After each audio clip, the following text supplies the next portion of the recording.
How's it going, YouTube? My name is LB Ninja7, your resident Mistweaver monk, and guys, Mistweaver monk is back, and it feels amazing right now, and it's all due to a big change in the game that I will be discussing in this video. But first, let me paint a little picture for those of you who may have played Mistweaver in the past and then swapped off of it, are not currently playing it, or thinking about coming back. Let me paint a picture for you. So, for a time, at the start of Dragonflight, we had two builds. We had our Mythic Plus build, the Feline Stomp, Ancient Teachings, you do your punches and kicks and let them do the healing. And then you had your raiding build, which was totally different. You play all around your Yulon cooldown, having it on a 1 minute cooldown, and then just ramping all at once, and then vivifying a bunch, utilizing all of the renewing mists that are out. And these are just two totally different playstyles. This one does so much healing all at once, but you have to plant, root, you have to cast, you're not doing any damage. So this became more of the raid build because it has the highest ceiling of healing. That rhymes. But this one does the most damage while still doing good healing throughput. Now, the issue came for those Mythic Plus Mistweavers, which we know Mythic Plus draws in the most of your player base in most cases because everyone does dungeons. The issue came that our healing through our damage was not quite cutting it. They really wanted to utilize, or wanted us to utilize and play around our tier set and all of the Vivify changes that came in and all of the Vivify synergies. So they really took some of the power out of Ancient Teachings, making it 250% down to 150% of the damage you do as healing. And they moved it into things like Vivify. Vivify is super strong. It cleave heals really hard, but now our single target healing is really strong. And that's why our raid build can really flourish because they utilize Clouded Focus. That's going to ramp up those already super powerful Vivifies and make them even stronger. So our Mythic Plus build felt really lackluster because we're playing this build so that we can do passive damage while also doing the healing. But what happens when that damage and that healing isn't quite there? Well, people get bored of it, they get frustrated, they're like, I am playing this whole build, picked all these talents so that I can keep kicking and punching and doing that rotation. Why am I having to stop and cast Vivify so much? Why am I having to play the raid build without all of these good talents? Why not just play this build? So we saw this big shift of a lot of the more lower level, mid level, even some of the higher level Mistweaver monks playing the raid build in Mythic Plus. So what they were doing was they were saying, I don't need all of these damage buttons. I'm going to be a healer. I'm going to fall victim to the whole Dragonflight mindset of healers need to heal. And I'm just going to play my raid healing build. Because while Yulon's out, all you're doing is healing. If you cast any global cooldowns that are not Enveloping Mist, Rising Sunkick, or Vivify, you're just wasting Yulon. And then you're just missing out on all these incentivizing buttons that incentivize you to press or do damage. So it's in Zen Pulse too. So as that went on, we just saw the player base slowly but surely just dying off. The people that enjoyed fist weaving were not getting to fist weave to the highest extent that they're used to, and the people that enjoy mistweaving are very overwhelmed. They are playing this now in raid and in Mythic Plus, getting tired of doing that same Yulon rotation every minute, the same 12-second rotation. So it just did not lead to a fun player experience. Well, now let's fast forward to patch 10.1.5. Did we get any buffs? No.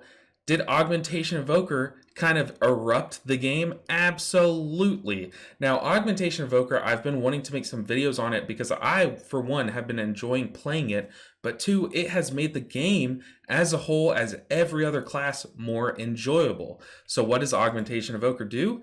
They rely on spells like Breath of Eons. They fly over the targets and then they store any amount of damage that the rest of your group does to those targets. They'll store that, and then after about 10 seconds, they'll pop that 15% of all the damage that your rest of your team has done and do it as themselves. So they're already incentivizing this ability to stack all of your cooldowns all at once during this Breath of Eons to make it all pop and just die. So it incentivizes bigger pools in this sense, but they really play around Ebb and Might, which gives a percentage of their intellect to every other person in the group as main stats. So it's going to make your tanks tankier, it's going to make your DPS hit harder, and it's going to make you heal more and also hit harder. So everyone's going to be doing more damage. Tanks are tankier, Everyone's tankier, everyone feels great. But then they also have another buff, or two other buffs really. Prescience, which just gives crit rate, so they're going to have this on the DPS, so DPS are going to kill things even faster. And then they also have their Mastery, which gives versatility whenever they use their empowered spells, so they're going to be giving verse to you. You'll heal more, you'll do more damage. To the tank, they'll be tankier, they'll do more damage. DPS, they'll do more damage and be tankier. So all around, it feels so good, all of their buffs, because it just makes everyone else's life so much easier. And as a healer, when things are easier for you, you get to enjoy the game more. So having an Augmentation Evoker on your team as a Mistweaver is what we're going to be talking about today, and all the things that all the gaps that they fill and all the voids they fill in our playstyle, and how they make Mistweaver more enjoyable. So I briefly touched on it, but this Mythic Plus build that Mistweavers want to run, they ideally want to run this so they can push their damage as high as possible while still doing the healing. It would not be able to keep up.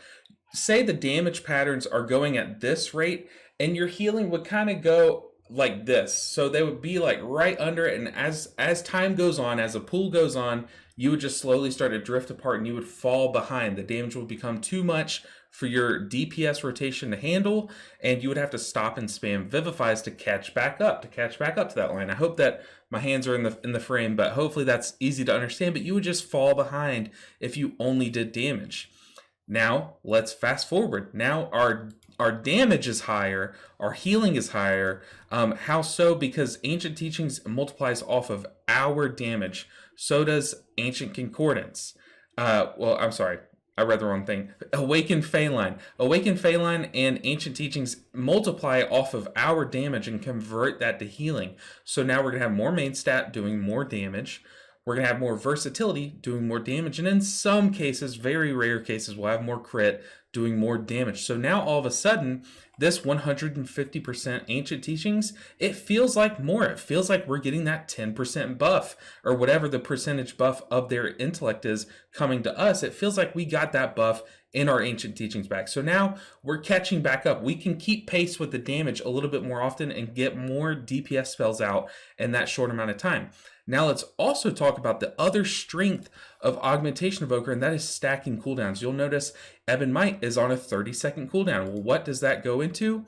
It goes into invoke Chi-Ji. So now, well, I guess as long as you have Gifted the Celestials, we have Chi-Ji every minute. So now we can summon Chi-Ji. We can get this haste buff, which I know this guy doesn't show it giving the haste buff, but every minute we summon Chi-Ji. We can line that up with every other Ebon Might. So we have a haste buff.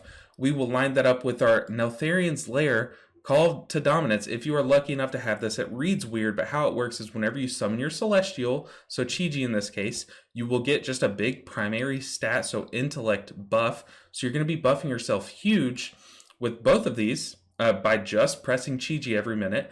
And then if you line it up with a Sheilun's Gift, as long as you take Shao's Lesson, which it's not letting me highlight here, but that gives you a huge buff. It's one of 4 buffs, but all of them can buff your damage. So you're going to line all of those up. And then if you somehow can spare it, you can get Secret Infusion. You can come down this way. So as long as you line up a Rising Sun Kick, Secret Infusion, that's going to give you Verse. Summoning your Celestial will give you Haste. Shao's Lesson might give you Haste, might give you Damage Dupe, might give you Crit Rate. And then summoning your Celestial will also give you Neltharian's Call to Dominance. So now every minute, we have all of these buttons that we can line up to just press and slam. We also can line up, just a fun fact, we can line up our Thunder Focus Tea. Since it's on a 30-second, we can line that up just with every Ebon Might that our Evoker presses. But every minute, we're going to line up all of these cooldowns, and then Feline Stomp, and then just Spinning Crane Kick. And our tank is going to go wild. They're going to pull a big pool. Our Augmentation Evoker, every other time that we do that, they're going to Breath of Eons over it. Everyone's going to pump cooldowns, including yourself. So you're going to pop all these buffs. Feline Stomp. You can put down your, if you took it, your Summon White Tiger statue. You can Zen Pulse your tank, get it to pop twice as long as you have an Enveloping Mist on him. And then you just Spinning Crankcake. And you're going to do so much damage. And you're going to do, in turn, so much healing. So all of a sudden, in these big pools, our good spot where we can actually just sit there and spam Spinning Crane Kick, it looks even better. The whole reason to include an Augmentation Evoker is to raise your ceilings. Raise the ceilings of damage that your DPS can do, the ceilings of how tanky your tank is, and how much healing your healer can do. And this plays so well with our playstyle because we play around lining up all of these buffs on ourselves. We're trying to peak our ceiling as high as possible so that we can perform as best as possible on big pools. And now this playstyle fits perfectly with us. And it makes it even better that this spec is just so good, because imagine if this spec was bad, I wouldn't be making this video. Just, oh, we pair best with the worst spec. No, we pair best with the best spec in the game right now, and it is amazing. Now, let's talk about, in that same scenario, what are some weaknesses. So if we're doing a big, huge pool, our Evoker breathes all over it. We have our Ebb and Might buff. Our DPS both have crit buffs. And we have popped all of these cooldowns to line up all of our buffs all at once. We summon Phalanx, and we start spinning Crane Kicking. We're going to do so much AoE healing. But what happens if our tank just starts to get overwhelmed? They start to take too much damage. Well, here swoops in Evoker because they have Blistering Scales. This gives them 15 stacks, and every time they take a melee hit, they'll pop a stack, explode a little bit of damage. It counts as the Evoker's damage, but it puts a shield on them. They can make it put a shield on them. So all of a sudden, your tank has more protection, more armor from this, from a DPS spec, mind you. Now we don't have to have like your bark skins like your druids have, or time dilation like your preservation evokers have. We just let our DPS player be our external, be our tank external, which is just great because that is just another void that Mistweaver had that is now filled by Augmentation Evoker. So now our not being able to keep up in damage and having to sit there and cast with the Fistweaver build, that box is checked. We can throw that in the garbage. Our tank healing while we're doing big spinning Crane Kick damage, that's great. That's great until it's not. Until we start to fall behind, we can check that box too. Our Preservation Evoker just reapplies their Blistering Scales. They get a big shield. They're fine. They're tankier. And it lets us catch back up so we can heal them back up underneath that shield. And once that shield's gone, hopefully by then the pool is dead because we're just blasting it with Breath of Eons, with our tank being so tanky and our DPS hitting so hard.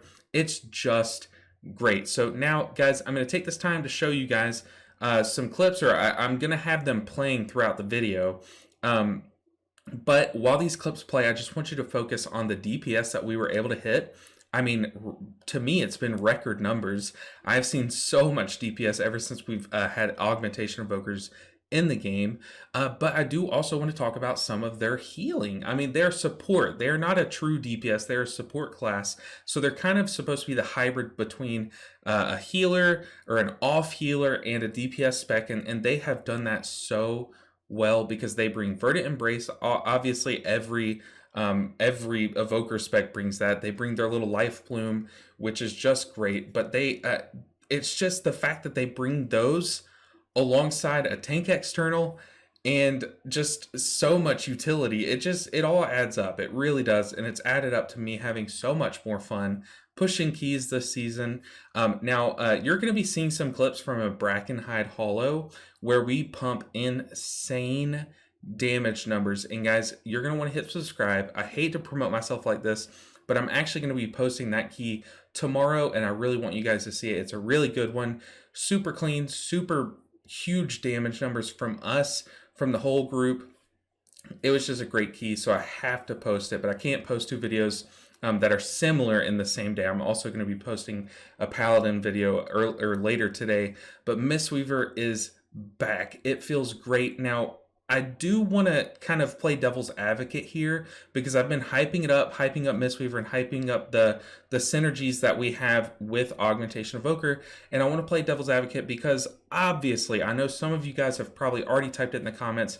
Every healer spec has access to having an Augmentation Evoker on their team. So every other healer does have these same buffs. But the difference is what kind of sets us apart. I'm not saying we're necessarily better than them at this time, because Paladins, I'll put this in here.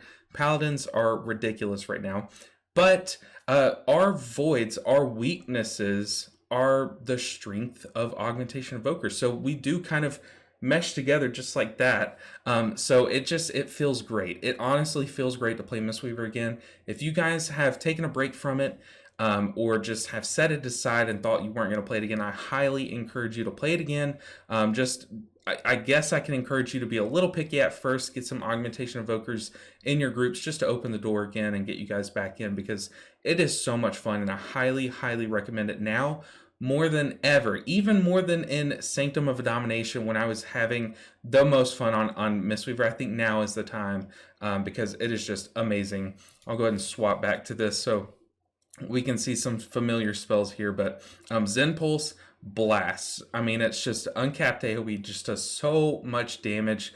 It's just insane. You get the spinning crankcake more now than ever because of how much damage and healing it's going to be doing, and it just does so much damage. I don't think we need a nerf.